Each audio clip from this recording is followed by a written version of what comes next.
Queridos, esse oficial romano, todas as vezes que eu leio esse evangelho, eu preguei sobre ele no Parque das Águas, se vocês se lembram, no final do ano, eu aprendo algo diferente. Nós aprendemos algo diferente. Mas eu gostaria de lembrar vocês que o outro nome que o oficial romano recebe é de centurião romano, para quem não se lembra, porque cabia aquele carinha coordenar uma centúria. E a palavra centúria vem de 100, ou seja, 100 soldados estavam sob o seu comando. Era um homem muito acostumado a ser obedecido, era uma autoridade, era um homem acostumado a dar ordens. E em Cafarnaum, que é uma cidade pequenina e por sinal uma cidade portuária, que na época tinha uma pujança econômica muito forte, muito boa, então ali ele era a grande autoridade, ele era respeitado, ele podia fechar e abrir a cidade, ele era o cara, um homem acostumado a dar ordens. Mas esse homem nos ensina hoje, para mim e para você, 3 condições para que na tua casa o milagre aconteça: o milagre da salvação, o milagre da bênção, o milagre da saúde e o milagre da conversão. 3 condições. A primeira condição para que o milagre aconteça: a humildade. Reconhecer que o poder vem só de Deus e o poder pertence a Ele. Aqui, queridos, nós precisamos aprender a diferença entre autoridade e poder, porque as pessoas não sabem a diferença. Qual que é a diferença entre autoridade e poder? Nós falamos de poder executivo, legislativo, judiciário, mas na Bíblia isso aí não é poder. Na Bíblia isso aí se chama exousia. Google Translate, do grego, autoridade. Vou te dar um exemplo. O que é autoridade na Bíblia? É assim: imagine que você vai atravessar a marginal do Magui e todos os semáforos deram tilt, ficaram tudo piscando, e os carros aproveitaram a 70 no radar e 80 e 90 fora dentro. Sim, passando. E você precisa atravessar, e você dá com a mão, dá com o pé, ninguém te obedece. De repente aparece ou um PM devidamente fardado, ou o famoso e querido amarelinho, ele aparece devidamente uniformizado e com seu apito para a marginal, porque o sorocabano reconhece naquele homem fardado não um poder, mas uma autoridade. Então o PM, digamos assim, e o amarelinho tem autoridade para parar o trânsito, sim ou não? Agora, ele tem poder para parar o trânsito? Vou explicar não, por que não. Ele não pode chegar na marginal do Magui agora e falar assim: desejo que todos os carros agora deem pau. Ele não tem esse poder. Jesus Cristo tem. Jesus Cristo deseja agora, nesse momento, desejo que todos, não é só da marginal, absolutamente todos os carros da cidade de Sorocaba deem tilt no motor, não andem agora, porque eu quero. Pronto. Perceba uma coisa, queridos: autoridade é uma coisa outorgada, uma palavra chique para dizer que a autoridade é uma coisa que te foi dada, mas não vai ficar com você para sempre. Poder é uma coisa eterna, e o poder só pertence a Jesus Cristo. Não existe nenhum outro nome abaixo do céu sobre o qual haja poder e autoridade, senão no nome de Jesus. Por isso só Ele pode dizer para uma pessoa que está com AIDS: cessa.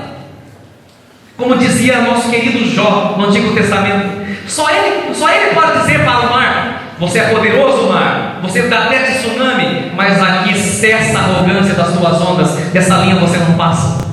Só Ele tem autoridade e poder para fazer isso, nós não.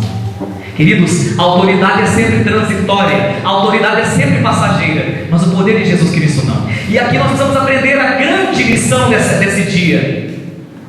Nós precisamos usar a autoridade para fazer amigos. Nessa época, o empregado era instrumento falante. A turma surrava o empregado. Empregado não era agente na cultura da época. Mas a Bíblia diz, né? E é interessante a gente não ler só uma vez o Evangelho, viu? Depois tem que ler 2, 3 vezes, que já estou lendo pela 7ª essa semana. Mas é bonito a gente ver aqui, né? Versículo 2: havia lá um oficial romano que tinha um empregado a quem estimava muito. Nós vivemos num contexto onde não se ama mais os empregados.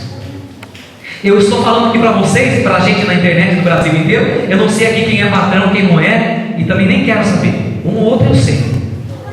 Mas se você é patrão, você precisa fazer dos seus empregados seus amigos. Senão você não é cristão de verdade. Quantos e quantos não pagam devidamente os empregados e porque são patrões humilham? Faz isso aqui para mim, limpa aqui o chão, tá limpo. Lamentável. Como eu fico triste quando eu vou ao McDonald's ou Applebee's da vida e vejo o jeito que os garçons são tratados. Eu não pedi um lanche assim. Não prestou atenção? E geralmente o coitado já ganha pouco, tem que pagar o lanche que você não teve uma dicção boa para pedir. E por isso ele não entendeu. Ou então ele estava preocupado porque a mãe dele está com câncer lá no remédio e não escutou bem o pedido que você fez. Queridos, a autoridade deve ser usada para fazer amigos.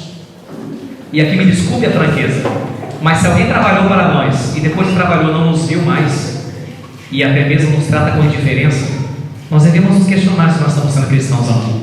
Porque o trabalho pode até acabar e a sua empresa até faleça, mas a amizade não pode acabar. Os cristãos não têm só funcionários. Os cristãos têm amigos. Têm amigos. Nós precisamos aprender a transformar os nossos subordinados, nossos funcionários em amigos. E às vezes o patrão fica bravo porque o rapazinho saiu e botou ele no pau. Mas se botou no pau é porque você temia. Senão você não tinha nada que temer.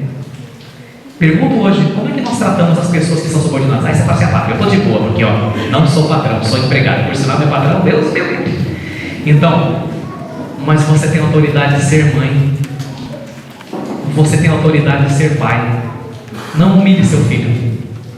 Não humilhe sua filha. Dizendo, quem manda aqui sou eu. Quem coloca o dinheiro aqui em casa sou eu. Não é assim que se educa um filho ou uma filha. E se você não é pai, você é professor, você é professora. E se você não é patrão, você tem lá na sua empresa um grupo de pessoas que está sob a sua jurisdição, que está sob o seu comando.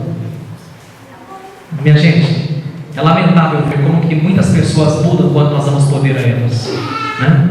Estando na igreja, quanto na Câmara, na Prefeitura, no Senado, né? Basta você dar poder a uma pessoa, você descobre se ela sabe trabalhar o poder para fazer amigo ou para fazer um plano de inimigo, né? O padre escolhe, que graças a Deus eu confesso a vocês que eu não tenho tido esse problema, com o meu coração muito aberto. Não estou fazendo, às vezes, a pessoa pensa que o padre prega para dar indireta, né? Não, é que a palavra de Deus é isso hoje. Às vezes o padre elege um coordenador na igreja, o coordenador só faz inimizade e manda e desmanda dentro da igreja, e pensa que é o dono da igreja, e manda mais que o padre, sabe? Por quê? Porque tem um coração que está doente. E quem tem um coração doente não sabe liderar. Não sabe que o cargo que Deus me deu é para juntar a comunidade, não para dividi-la. Para destacar o que as pessoas têm de belo, para destacar o que as pessoas têm de bonito. Esse é o sentido da autoridade. Fora disso, não adianta ser padre. Eu não posso ser padre no sentido, olha, eu sou autoridade aqui, eu que mando aqui. Isso não serve para nada, isso não salva ninguém. Mas usar a minha autoridade para conduzir as pessoas mais para perto de Cristo. Então a primeira pergunta dessa manhã é: você usa a autoridade que Deus te deu, não sei qual é, para fazer amigos? Ou você afasta as pessoas de você com a sua autoridade? Eu li ontem um texto do maior pregador da Igreja Católica, quem não sabe o nome dele é São João Crisóstomo. O apelido dele é Boca de Ouro, porque o cara pregava muito. E eu, depois que li o texto dele, fiquei com uma vergonha, porque ele, de milênios atrás, ele falava assim: se você quer que uma pessoa se converta ao cristianismo, chama ela para morar na tua casa por um ano. É fato que ela se converterá. Quando eu li esse texto, eu falei: Jesus, será que se eu convidasse alguém para morar na minha casa por um ano, viraria católico? Porque se não viraria, eu preciso me converter. Será que se eu levasse um ateu para a tua casa, ou até mesmo alguém que não acredita que Jesus Cristo é o Senhor, que está numa seita, para conviver na tua casa um ano? Não sou eu que estou dizendo isso, é o santo, viu? Viraria cristão? Ou por causa da gritaria que é na tua casa? Ou por causa de cada um no quarto, trancado no quarto que é dentro da tua casa, o isolamento que vive dentro da tua casa, a pessoa dizer assim: nessa igreja eu não vou não, porque eu tenho medo de ficar igual a eles. Que delícia seria se as pessoas passassem, quem sabe, uma semana em casa, na tua, na minha, e dissessem assim: tenho tanta vontade de ser como eles, eu vou descobrir onde que eles vão no domingo. O oficial romano fez até um empregado se converter. Porque não tratava o empregado como empregado, mas como amigo. E aqui não estou pedindo para nós sermos otários, né? Que é deixar nosso funcionário montar os 2 pezão lá e falar: traz café para mim aí, patrão. Não é isso.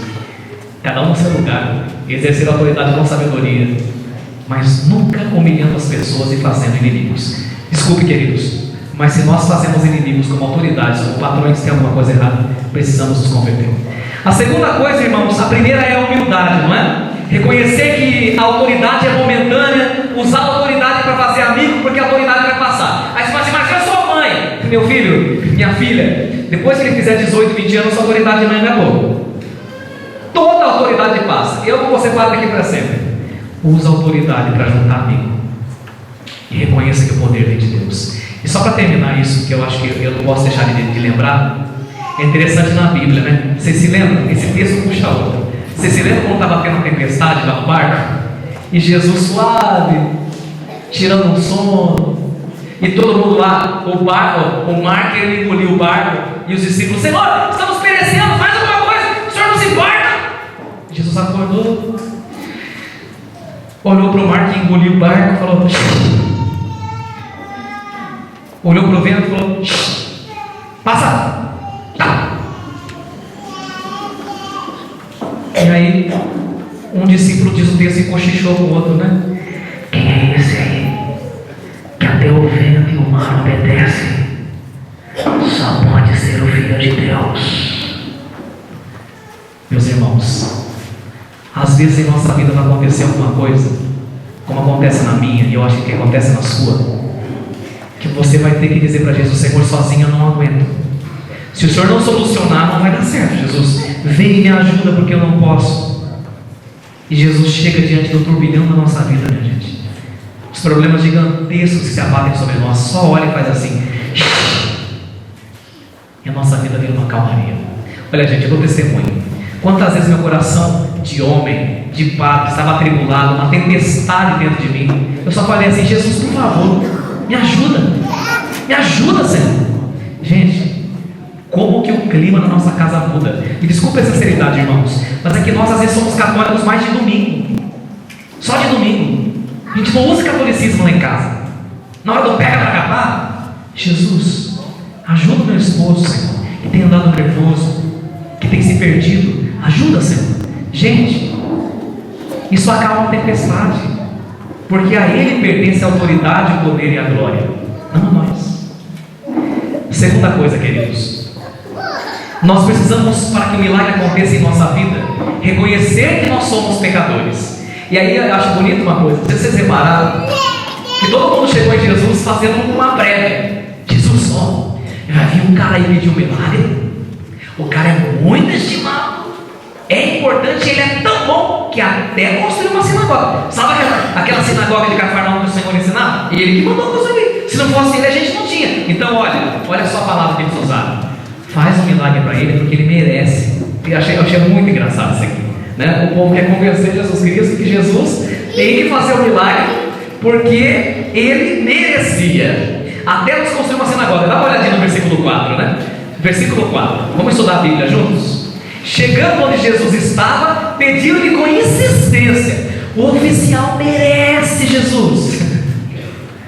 Mas o mais bonito do oficial é que ele chega para Jesus e diz que frase? Senhor, eu não sou? Google Translate. Senhor, estão falando que eu mereço, mas eu não mereço. É aí que o milagre acontece.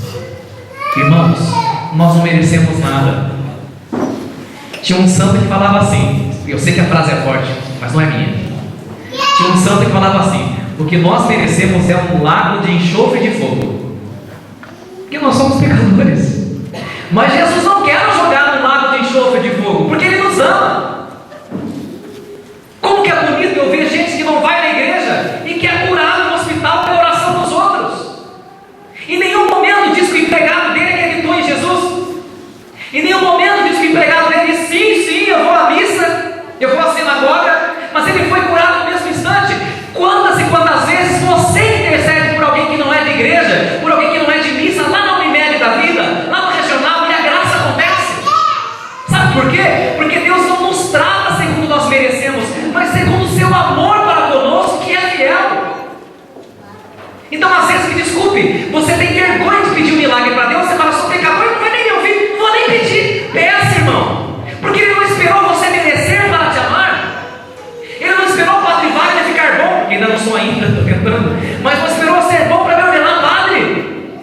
Não me esperou eu ser bom para fazer de mim pago, pastor. A palavra de Deus vai nos dizer: quando éramos seus inimigos, Deus nos amou. Deus nos amou quando éramos pecadores, quando estávamos em inimizade com Deus. Por isso não tenha medo de perder o milagre. E eu falo com ousadia, mesmo em pecado, Deus é capaz de fazer um milagre na tua vida, simplesmente não porque você merece, mas porque Ele te ama. E quantas e quantas vezes eu vejo, gente, né? Esses dias alguém pediu oração para mim, fui lá rezar por um jovem que está em estado gravíssimo no regional, porque estava em fuga da polícia. Fugiu da polícia porque estava fazendo coisa errada, e foi costurando a marginal de uma guia, sei lá quantos por hora, bateu num poste, fugiu da polícia. E talvez muitas pessoas diziam: mas o padre vai rezar por ele, o milagre não vai acontecer, afinal de contas ele estava fugindo da polícia. Não, irmãos, Deus não é mesquinho como homem, Deus não é mesquinho como ser humano. Deus é bom, e o menino está acordando do coma, porque Deus é bom. O oficial romano disse assim: todo mundo está falando que eu mereço Jesus, mas eu sei bem que eu não mereço, mas o Senhor me ama. Cura o meu amigo, que é meu empregado. Terceiro e último ensinamento, irmãos, para que o milagre aconteça em nossa vida, e essa tem que prestar mais atenção porque tem parênteses. É preciso ter fé no impossível, e abre parênteses, e às vezes fé a longa distância, fecha parênteses. Já ouviu falar de DDI? Fé a longa distância. Nós cristãos precisamos experimentar mais isso. Jesus Cristo falou assim: pois não, tá bom, estou indo na sua casa. O cara olha para Jesus e fala: não precisa.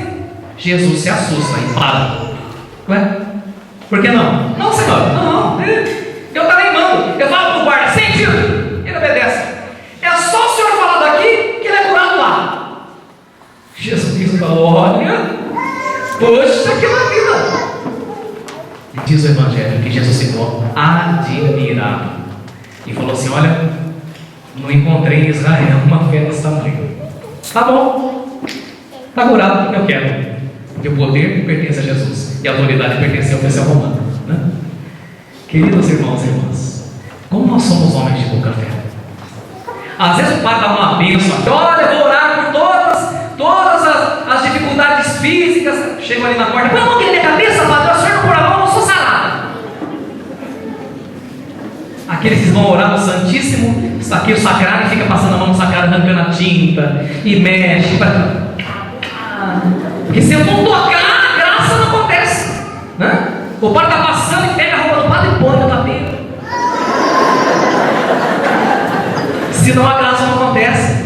Eu fui pregar na Canção Nova esses dias, teve que dar intervalo na Canção Nova de São Paulo, que a transmissão é ao vivo, para poder corrigir o povo, porque os bispos estavam assistindo a missa e o povo esfregava a carteira e a RG de motorista no sacrário, se passava, montava o sacrário, tá foto. O padre teve que estar pedindo um intervalo, para não ficar chato, e corrigir o povo pela falta de fé.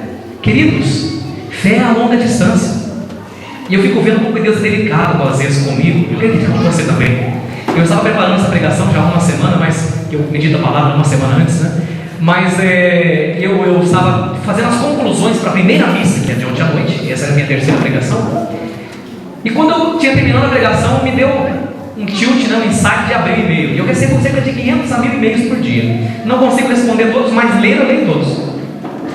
E tinha um e-mail de uma mulher de Rio Grande do Sul que acompanha o meu trabalho de evangelização pela internet. E uma linha: padre, minha filha está morrendo na Unimed, dê a bênção pelo e-mail e ela sarará. Eu olhei a tela do notebook, fiz assim: seja feito conforme a tua fé. E eu não duvido que pela tela do computador, lá em Rio Grande do Sul, um lugar que eu nem sei, Jesus Cristo foi. Fé a longa distância. Às vezes a gente quer sentir um arrepio, um calafrio, repousar. Se eu não repousar, eu não recebi o Espírito Santo. Irmãos, não.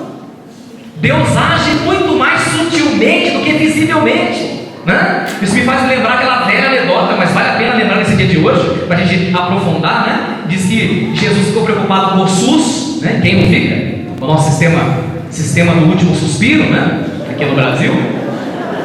Agora vamos construir mais um hospital aqui, se Deus ajude, né? Mas Jesus olhando lá o PA da Zona Norte, né? que no Itaitavuvu, aquele monte de gente. E às vezes alguns médicos desestimulados, Jesus ficou com dó e falou: vou me disfarçar de médico e vou lá ajudar esse povo. Jesus vestiu a roupa, colocou um estetoscópio no pescoço e entrou no consultório. Falou: próximo! Entrou um rapaz na cadeira de rodas em estado péssimo. Entrou lá. Jesus falou: seu nome é tal? Falou: sim. Você acha que viu na ficha, né? Você tem doença XYZ? Falou: é. Jesus falou assim: filho, levanta-te e anda, vai, tua fé te salvou. E ele ficou sentado lá. Vai, levanta. Então o médico está mandando, o doutor. Ele foi firmando o pé, foi tremendo, ficou de pé. Agora vai para casa. Olhou o médico, olhou a perna e falou: muito obrigado, doutor, muito obrigado. Saiu, todo mundo do corredor do PA olhou: não, entrou na cadeira de rodas, saiu andando. Que doutor é esse que veio aí, novo? A mãe dele: filho, o que é isso? Se ajoelhou: vamos agradecer ao médico, que médico maravilhoso. Ele olhou para a mãe bem sério e falou assim: não gostei muito desse médico. Falou: como não, meu filho, por quê? Nem me examinou, nem botou a mão em mim, não. Só mandou eu andar. Quantas e quantas vezes porque o médico não põe a mão em nós, porque não falou, abre a boca e diga, ah. Nós fazemos isso com Jesus Cristo. Nós vamos à missa e a pessoa foi abençoada. Eu não fui, não senti nada. Desculpa, irmão, você precisa pedir hoje o dom da fé. Então são três coisas. Primeiro, humildade. Reconhecer que a autoridade é outorgada, passageira, e o poder eterno vem de Deus. Segunda, reconhecer-se pecador. Você não merece mesmo, ele vai fazer porque ele te ama. Terceira, ter fé no impossível, e abre parênteses, às vezes a longa distância. E eu quero fechar o vídeo de hoje com a minha conclusão. Há 2 anos atrás, no Jornal do Nordeste saiu uma crônica que dizem ser um testemunho real. Nós sabemos como os irmãos nordestinos sofrem com a seca. E lá numa região desértica, a terra rachada, o nariz do povo sangrando, porque o ar seco. E já dias e dias e dias e dias de seca. O povo não aguentou mais, falou assim: hoje, 7h30 da noite, nós vamos para a igreja na capelinha, vamos puxar o terço, nós vamos pedir chuva. Nós vamos pedir chuva. Quem vai? Todo mundo. Eu vou. E passou o dia. Deu 7h30, o povo se encontrou na igrejinha. Isso é um fato real do Brasil, viu? 2 anos atrás. Eu achei lindo isso. E eu, quando descubro uma coisa bonita, eu gosto de partilhar com vocês, né? Não gosto de guardar para mim. Me fez muito bem. E lá pelas 7h20, 7h25, o povo começou a chegar, né? Dona Maria, Dona Joaquim, foi enchendo a igreja e foi colocando a cadeira em círculo para puxar o terço. De repente, pela porta, entra uma menina de 8 anos, brasileirinha, com guarda-chuva tira-copa, capa de chuva de cima a baixo e galocha para pisar o barro, porque lá não tinha estrada. E quando chovia para voltar para casa, só de galocha de volta. Quando ela entrou, um rapaz pensou dentro dele: que menina tonta, imagina que inocente. Aí a previsão do tempo havia dito que a chuva não viria. Quando ele foi rir, ele ficou com muita vergonha, porque ele olhou na cara dos outros, e os outros estavam de cabeça baixa, envergonhados pela sinceridade da fé daquela criança, que acreditou que tinha que sair do terço, do 5º mistério, de galocha, guarda-chuva e capa de chuva. Porque no fundo os adultos iam rezar o terço, mas não acreditavam. O menino acreditava. Quando você pedir chuva, e subentenda por chuva o milagre que você quer, peça assim, mas vai de galocha, guarda-chuva e capa de chuva, porque Deus não costuma decepcionar aqueles que nele esperam.